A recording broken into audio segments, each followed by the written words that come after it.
Sometime after this, Jesus crossed to the far shore of the Sea of Galilee, that is, the Sea of Tiberias, and a great crowd of people followed him because they saw the signs he had performed by healing the sick. Then Jesus went up on a mountainside and sat down with his disciples. The Jewish Passover festival was near. When Jesus looked up and saw a great crowd coming toward him, he said to Philip, "Where shall we buy bread for these people to eat?" He asked this only to test him, for he already had in mind what he was going to do. Philip answered him, "It would take more than half a year's wages to buy enough bread for each one to have a bite." Another of his disciples, Andrew, Simon Peter's brother, spoke up. "Here is a boy with 5 small barley loaves and 2 small fish, but how far will they go among so many?" Jesus said, "Have the people sit down."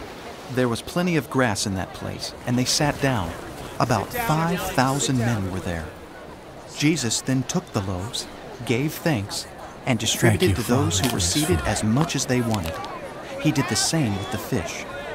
When they had all had enough to eat, he said to his disciples, "Gather the pieces that are left over. Let nothing be wasted." So they gathered them and filled 12 baskets with the pieces of the 5 barley loaves left over by those who had eaten. After the people saw the sign Jesus performed, they began to say, "Surely this is the prophet who is to come into the world." Jesus, knowing that they intended to come and make him king by force, withdrew again to a mountain by himself.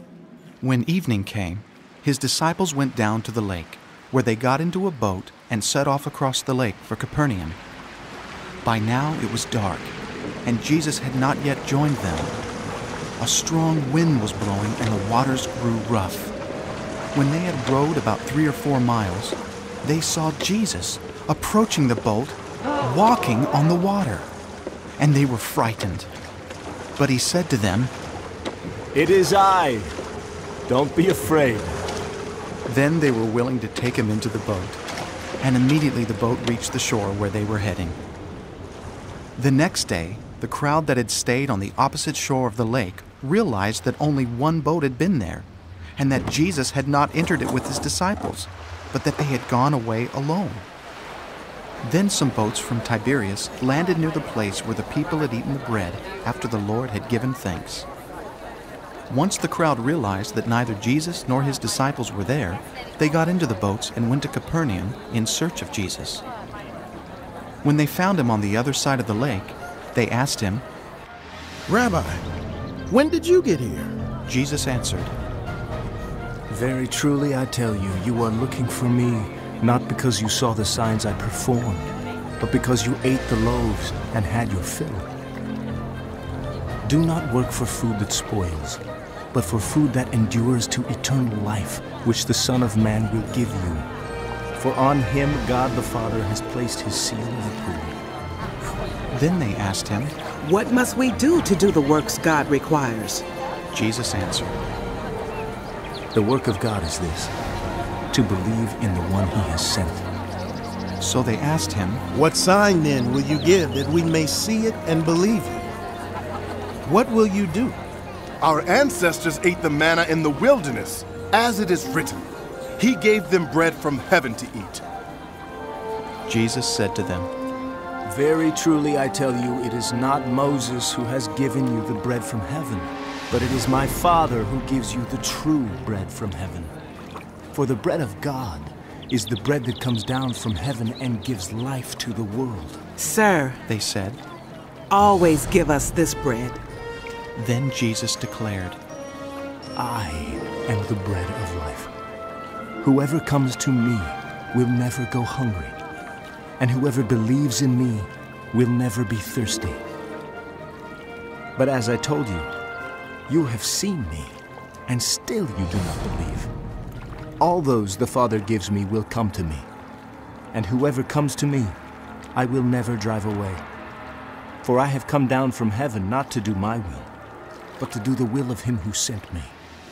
And this is the will of him who sent me, that I shall lose none of all those he has given me, but raise them up at the last day. For my Father's will is that everyone who looks to the Son and believes in him shall have eternal life, and I will raise them up at the last day." At this, the Jews there began to grumble about him because he said, "I am the bread that came down from heaven." They said, "Is this not Jesus, the son of Joseph, whose father and mother we know?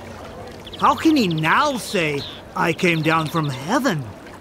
Who does he think he is? That's blasphemy." "Stop grumbling among yourselves," Jesus answered.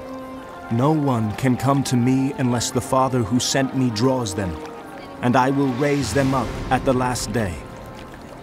It is written in the prophets, 'They will all be taught by God. Everyone who has heard the Father and learned from him comes to me. No one has seen the Father except the one who is from God. Only he has seen the Father. Very truly I tell you, the one who believes has eternal life. I am the bread of life. Your ancestors ate the manna in the wilderness, yet they died. But here is the bread that comes down from heaven, which anyone may eat and not die. I am the living bread that came down from heaven. Whoever eats of this bread will live forever. This bread is my flesh, which I will give for the life of the world." Then the Jews began to argue sharply among themselves. How can this man give us his flesh to eat? Jesus said to them, Very truly I tell you, unless you eat the flesh of the Son of Man and drink his blood, you have no life in you. Whoever eats my flesh and drinks my blood has eternal life, and I will raise them up at the last day. For my flesh is real food, and my blood is real drink. Whoever eats my flesh and drinks my blood remains in me, and I in them. Just as the living Father sent me, and I live because of the Father, so the one who feeds on me will live because of me. This is the bread that came down from heaven. Your ancestors ate manna and died. But whoever feeds on this bread will live forever. He said this while teaching in the synagogue in Capernaum. On hearing it, many of his disciples said, This is a hard teaching. Who can accept it? Aware that his disciples were grumbling about this, Jesus said to them, Does this offend you? Then what if you see the Son of Man ascend to where he was before? The Spirit gives life. The flesh counts for nothing. The words I have spoken to you, they are full of the Spirit and life. Yet there are some of you who do not believe. For Jesus had known from the beginning which of them did not believe, and who would betray him. He went on to say, This is why I told you that no one can come to me unless the Father has enabled them. From this time, many of his disciples turned back and no longer followed him. You do not want to leave too, do you? Jesus asked the 12. Simon Peter answered him, Lord, to whom shall we go? You have the words of eternal life. We have come to believe and to know that you are the Holy One of God. Then Jesus replied, Have I not chosen you, the 12? Yet one of you is a devil. He meant Judas, the son of Simon Iscariot, who, though one of the 12, was later to betray him.